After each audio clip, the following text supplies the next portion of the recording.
అధికార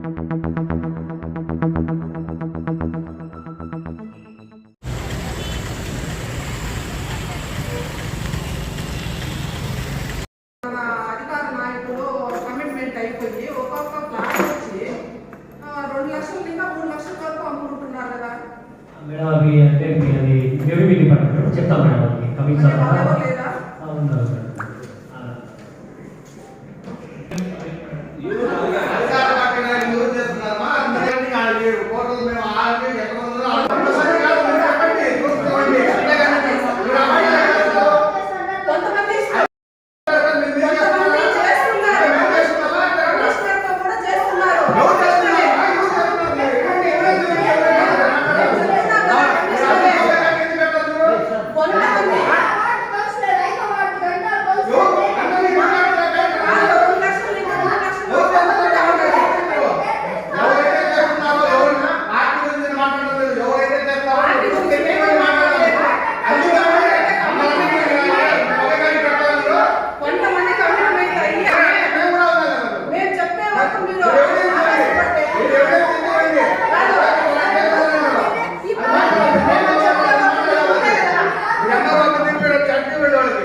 చెప్తాను అధికారులు చెప్తా అంటే మీరు నాయకులు అని చెప్పారు.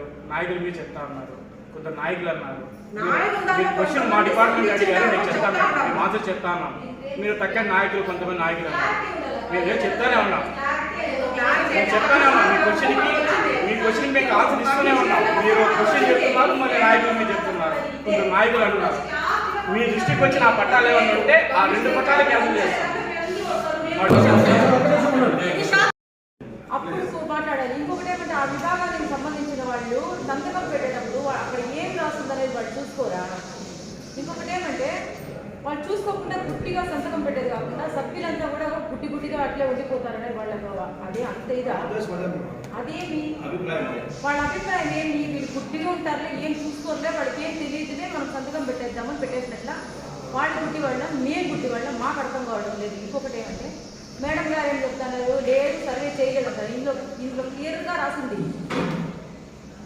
సర్వే చేసినాము, చేసి కట్టడాలు తొలగించడం జరిగిందని మరి ఉంది దీంట్లో. అంటే చూసే మాకు కళ్ళు కనిపించడం లేదా, లేకపోతే సంతకాలు పెట్టే బాడీ కళ్ళు కనిపించడం తెలియదు. అదే కదా చూడండి కదా అడుగుతున్నారు.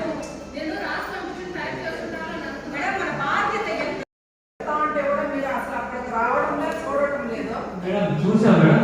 అదేం పని చేస్తారా మీకేం దాని మీద ఇంట్రెస్ట్ లేదా సార్? అది కాదు మేడం, మీరు అంటే అడిగేది మనం జగన్లో పెట్టినాం, మళ్ళీ ఆంధ్రప్రదేశ్ ఎమ్మెల్యే సార్ చేపట్టిన మేడం ద్వారా మనం జీసీఎంలో పెట్టించున్నాము. అప్పుడు ఇప్పుడే రీసెంట్ గానే అగ్రిమెంట్ కూడా కంక్లూడ్ అయింది మేడం. మీరు లాస్ట్ మీటింగ్ లోనే ఇది చేశారు. ఇప్పుడు రీసెంట్ అగ్రిమెంట్ కూడా యాడ్ చేసుకున్నాం. కొంతమంది కట్ చేస్తాం చెప్తున్నా సార్, అట్లా చేయడం లేదు. 4-5 ట్యాక్సులు కట్టలేదా? ఎట్లా చెప్పండి మేడం. ఆ ఉద్దేశం ఏం లేదు మేడం. ఆ ఉద్దేశం లేదు, మనం కౌన్సిల్ కూడా పెట్టుకోవాలి మేడం. అయితే ఏజెన్సీతో మాట్లాడి ఇమీడియట్ గా చూడాలి కదా సార్, ఎంత ఇబ్బందులుగా ఉంది. అందుకనే మేము ప్రపోజ్ చేసిన అందుకే ఈ ఇప్పుడు నెక్స్ట్ మీటింగ్ ఒక వర్క్ చేయడం చూస్తాం ఏం వచ్చి చూస్తే మీకు తెలుస్తుంది సార్. మేడం. చూస్తే వర్క్ ప్రపోజ్ చేశాను మేడం. వర్క్ చూసి మనం ప్రపోజ్ చేస్తాం మేడం. Thank you. దాదాపు బిల్డింగ్ కట్టేసి వాళ్ళు ఓపెన్ కూడా చేసుకున్నారు, ఇది కూడా పెట్టుకున్నారు, అంగడి కూడా పెట్టుకున్నారు. ట్యాక్సీ వస్తూ ఉన్నాడు. ఇప్పటికి 4 సార్లు 5 సార్లు వచ్చినారు. సార్ ఏర్పాటు చేసి ఒక 3 రోజులు క్లీన్ చేస్తాం సార్. ఇంకా సచివాలయం అంటారు, మున్సిపల్ ఆఫీస్ క్లియర్ చేస్తారని కాదు, ప్రాబ్లం ఎక్కడ వస్తా ఉంది అని చెప్పండి. చేసేదానికి మీకు ఇబ్బంది కాకుండా ఆదాయం వచ్చేదాన్ని కదా మనం మాట్లాడుతున్నాము. మున్సిపాలిటీకి ఆదాయం కాదు, మీ ఆదాయం కాదు చెప్తే దాన్ని దాని మీద మాట్లాడతాం, మనం రిక్వెస్ట్ చేస్తాం కదా. ఆ ప్రాబ్లం ఏమనేది వాళ్ళకి మీరు క్లారిటీగా చెప్పడం లేదు. వాళ్ళకి ఆ పేపర్ కావాలా, ఈ పేపర్ మెయిన్ మీరు ఏం పేపర్ కావాలో చెప్తే మీకు మా క్లారిటీ వస్తుంది. చిన్న పేపరా పెద్ద పేపరా అనేది సార్ ఏర్పాటు చేసి 3 రోజులు క్లీన్ చేస్తాం సార్.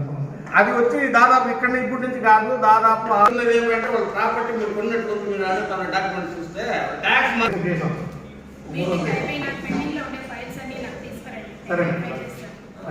సార్ ఇప్పుడు ఎంక్రోచ్మెంట్స్ రోడ్డు మీద ఆ విధంగా వచ్చేసి హోటల్స్ అన్ని ఆ విధంగా ముందరకు వచ్చేసి రోడ్డు మీద జనాలు చనిపోతా ఉంటే కూడా చనిపోయి కూడా 1 మంత్ అవుతా ఉంది. మన వాళ్ళు ఏం పట్టించుకోరా? ఏమ్మా ఎప్పుడు మాట్లాడిస్తారు? చూడండి, రిజిస్టర్ ఆఫీస్ ముందు చూడండి, పనులు రోడ్లోనే పెట్టేస్తా ఉన్నారు. మొన్న అనవసరంగా మొత్తం 4 చనిపోయేవారు, దాంట్లో 1 చనిపోయినారు. వాళ్ళ పరిస్థితి అని చెప్పండి. జరిగిన తర్వాత మీరు ఏం స్పందించారు, ఏం చేశారు దాని మీద? అలాంటి అపాయింట్మెంట్స్ అన్ని గుర్తించి ఒక 2 days లో రిపోర్ట్ సబ్మిట్ చేస్తాం సార్. మీరు పోలీస్ డిపార్ట్మెంట్ సహకారం తీసుకోవాలా? అందులో పోలీసు డిపార్ట్మెంట్ రాలేదు. వాళ్ళ రేట్ వచ్చి కూడా గొప్ప ఉన్నాయి. ఆ పక్క మనం ఎంటీ ల్యాండ్ మనం క్లీన్ చేశాం కదా, అక్కడ వచ్చి వేరే బస్సెస్ అవి అడ్డం పెట్టేస్తున్నారు. ఆ పక్కకు వచ్చే వెహికల్ కనపడటం లేదు, ఈ పక్క రోడ్డు నుంచి వచ్చే వెహికల్.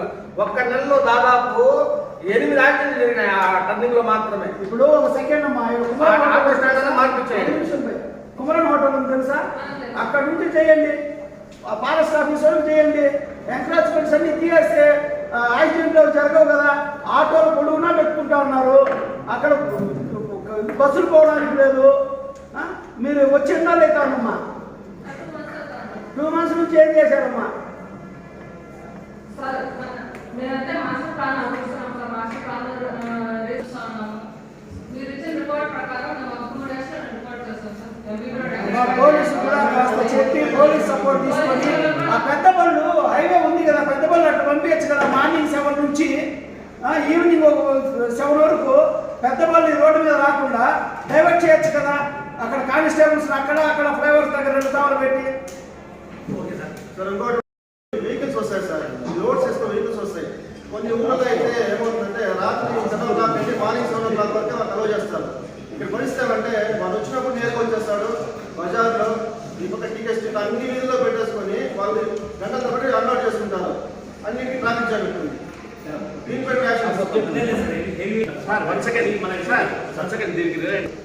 ప్లస్ మన రెకమాండ్ సర్కిల్ మార్నింగ్ 8 to 9:30 వరకు ఎప్పుడైనా మీరు తిరిగారా? అంటే మన మున్సిపల్ స్టాఫ్ కానీ ఎవరైనా పోలీసులు సహాయం తీసుకొని పోలీస్ డిపార్ట్మెంట్ తీసుకొని ఒకసారి మార్నింగ్ 8 నుంచి 9:30 వరకు తిరగాలి. Okay sir. స్కూల్ బస్సులు అలాగే వస్తాయి, కాలేజ్ బస్సులు అలాగే వస్తాయి. ప్రతి ఒక్క బస్సు ప్రతి ఒక్క ట్రాన్స్పోర్ట్ ఆఫీస్ దగ్గర 2 వెహికల్, పెద్ద వెహికల్ 2 లోడింగ్ అన్లోడింగ్ జరుగుతూ ఉంటుంది.